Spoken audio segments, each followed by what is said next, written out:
Ny zavatra mampiavaka ny zanagasy sy ny zanaky ny olona avy amin'ny firena hafa dia ny tsy fahaizana teny gasy. Raha kizy teraka aty andafy na firenenay io na firenenay zany na ny Allemagne na ny France surtout, zanaka gasy raisy reny dia tena tsy mahay teny gasy. Isaina amin'ny ratsan-tanana, tena isaina amin'ny ratsan-tanana miracle raha ohatra ny zanagasy anankiray, zanaka gasy raisy reny no mahay teny gasy, tena miracle. Dia indrindra moa zany fa ny vehivavy gasy manambady vazaha dia tena tsy hitenenany teny gasy mihitsy le zanany. Nefa ny zavatra magaga dia zao, raha misy karana manambady, karana samy karana fanambady na sinoa samy sinoa na arabo zay rehetrarehetra akoatra ny gasy dia mahay fiteny daholo ry zareo reo. Ary ohatra ny arabo raha efa 4 génération teraka sy lehibe taty andafy,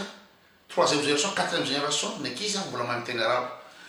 Dia tsy voataisako hoe daholo zany hoe iza daholo ny nationalité ohatry zany fa zavatra hita dia zavatra izay. Dia manontany tena zany ny tena hoe fa maninona no mahatonga zavatra izay. Ary misy ray aman-dreny tena miezaka miteny ny zanany amin'ny teny gasy, mampianatra amin'ny zanany teny gasy fa tena tsy tafavoaka mihitsy. Dia misy étude scientifique maromaro eto anazava ny inona moa zany, inona ny tombotsoa azo amin'ny fahaizan'ny zaza ny inona moa zany mahabilingue an'le zaza be dia be ny explication scientifique que de inona moa zany avantage daholo. Fa ny zavatra zay mbola tsy nazavain'ny scientifique ary mbola tsy sanao étude dia ny zavatra mietikitika amin'ny saiko fa maninona le zanagasy tsy mety hiteny gasy mihitsy. Zavatra zay zavatra mahagaga mihitsy hoe inona ny mahatonga an'izay. Zay hoe ngano mety hitako ratsy, mety hoe le fatahoran'le ray aman-dreny efa de génération tany na le fahalemen'le gasy mihitsy na le karazany gasy mihitsy no manana an'izay fahalemena zay, le fatahorana sy complexe d'infériorité zay. Dia zay zavatra zay ngambany mety misy transfert amin'ny gène-n'le ankizy mahatonga an'le ankizy tsy mety hiteny, tena tsy mety hiteny le ankizy, miezaka ny ray aman-dreny fa le zanagasy tsy mety hiteny teny gasy mihitsy. Menatra izy complexe izy tsy fantatro inona mahatonga azy fa mbola tsisy étude mikasika ny zavatra zay dia tsy afaka hiteny inona mikasika ny zavatra zay. Fa ny zavatra tsapa dia zay, na misy raha izy efa lehibe avy amin'ny Madagasikara 10 taona izy tonga aty na efa 4 ambin'ny folo taona izy tonga aty, ny fotoany andro atongavany fotsiny no ela fa dia efa tsy teteny gasy tsony izy fa dia tonga dia miteniteny vazaha. Io koa ngambany mety inona zany misy explication psychologique avy amin'ny ray aman-dreny angamba. Le ray aman-dreny manana complexe na le ray aman-dreny tsy tia le teny gasy, tsy tia mihaizany ny zanany teny gasy dia mety zavatra zany ny antony. Misy moa ny ray aman-dreny ary be dia be mihitsy ny ray aman-dreny dia tena miteny mihitsy hoe atao inona moa teny gasy, tsisy ialana teny gasy aty, zay ny ataon'ny ray aman-dreny. Zavatra mampalahelo zany satria tsy fantatry le ray aman-dreny hoe inona ny importance an'le hoe fahaizana ny teninao, inona ny importance an'le hoe identiténao. Tsy fantatry ray aman-dreny zany fa dia hoe tsisy lalana ka maninona ary ny karana, maninona ary ny sinoa, hitenenany foana na ny sinoa hitako misy mana restaurant any Venise ankizy kely miteny sinoa, asany misy ilany teny sinoa any Venise, tsisy ilany an'izany fa ilaina izy patrimoine io, richesse io zavatra io. Dia zay zavatra zay dia eo koa ny ray aman-dreny zay nijaly vao nahay miteny frantsay, complexe amin'ny teny frantsay, tsy mahafena teny frantsay dia matahotra izy le zanany koa tsy hay teny frantsay, nefa dia diso be zany le ray aman-drenisiny fa tsy ny fahaizany teny gasy, tsy ny fianarany teny gasy mihitsy zay azy teny frantsay io profona amin'ny recherche scientifique nataon'ny vazaha nijereko ny zavatra zay. Fa ny zavatra hita tao Neuchâtel misy ankizy miakapetsahan'ny ankizy gasy zany taraiky be vao mahay miteny, ohatra hoe efa 2 taona 3 taona na misy ary efa 5 taona sahirana be le miteny. Dia ny nisy pédiatre atao Lasotry Fontaine miteny taminay hoe mahatonga an'io zavatra io de contre le sain'le zaza satria ao an-trano ny ray aman-dreny faty ny ray aman-dreny miteny fiteny hafa nefa rehefa miresaka aminy de teny hafa ndresarany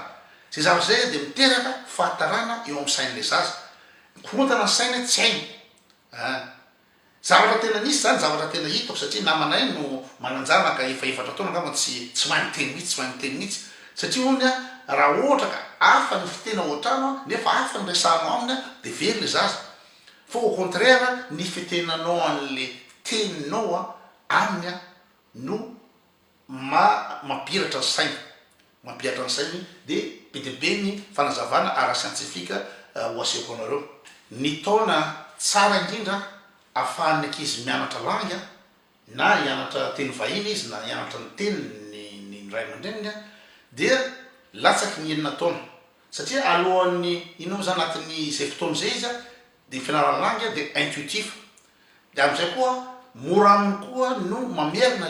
le son le eniny am'le langy ka raha ohatra ty ampianatra langy ny ankizy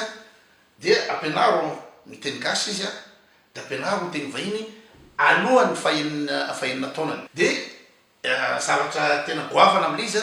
tena goavana de ampitiavatra ny ampianarana le langy fa tsy hoe ohatrany hoe forcena na hoe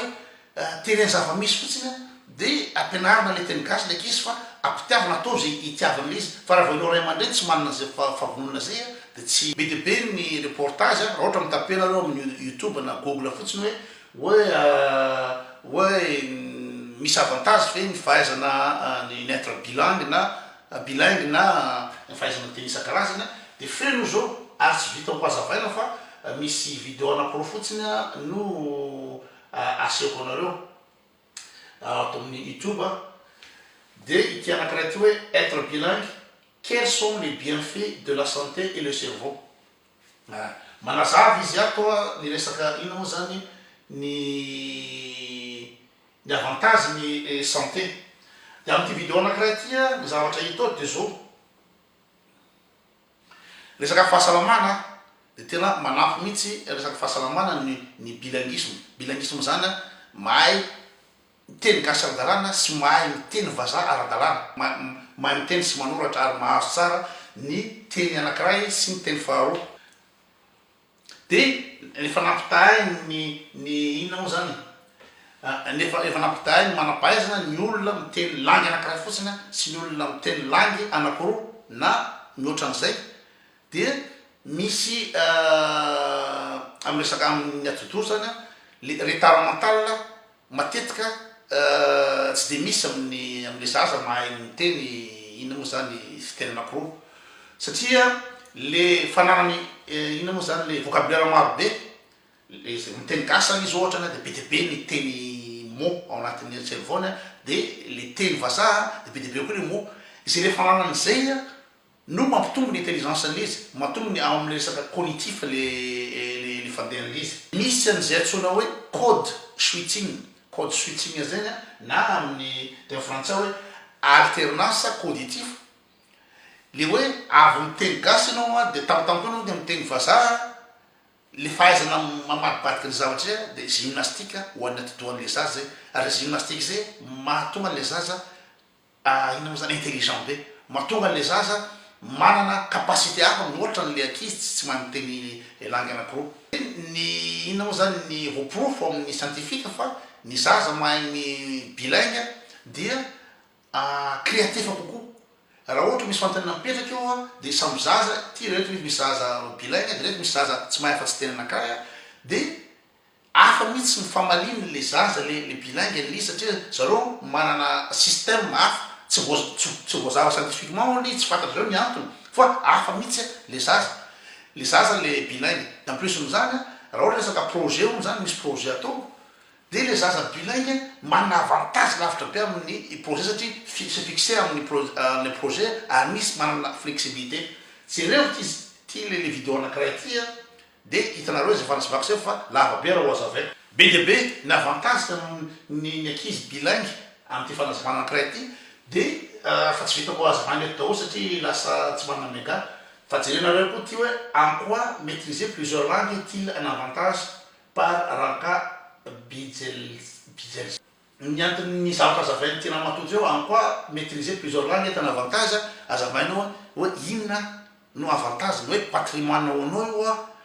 a richesse anao a ny fananao langue fa tsy hoe angataonina raha teny gasy richesse io culturelle richesse ny identité a fa raha ohatra ty andalina kokoa nareo a de andramijehiny ty vidéo ty en google nareo de hoe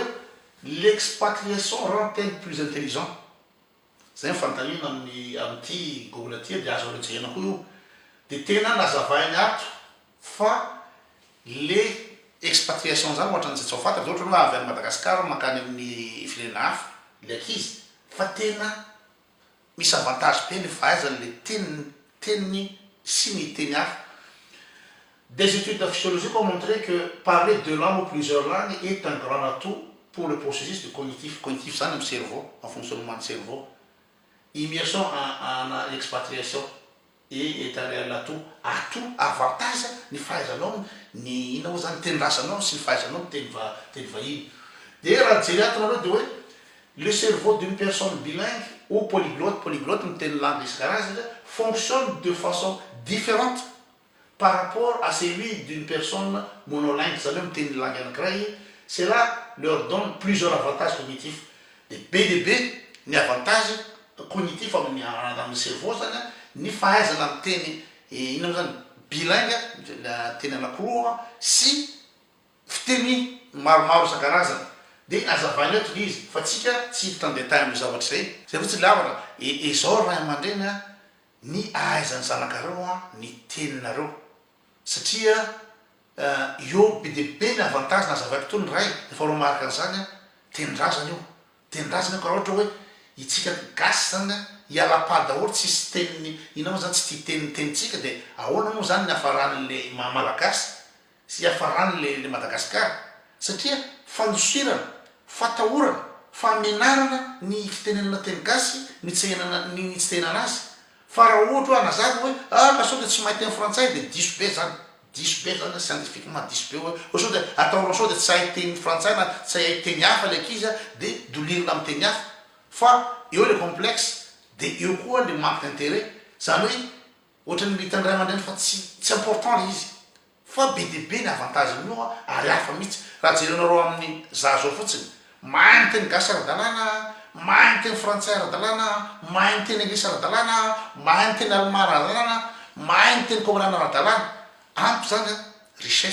richesse sady fierté koa hoe sady haiko ny teny koa voafehiko ny teny vahiny ary firy taona ty andafy aho fa hitanareo fa mbola miteny gasy ara-dalàna firy ny gasy vao 10 taona fotsiny andafy fa tsy mahay miteny gasy ka mamenatra zany zareo misy ny gasy zany menatra le eo miteny gasy ary ohatrany hoe voninahitra le tsy fahaizana teny gasy fa tena fambanina toe tsara be zany zay indray no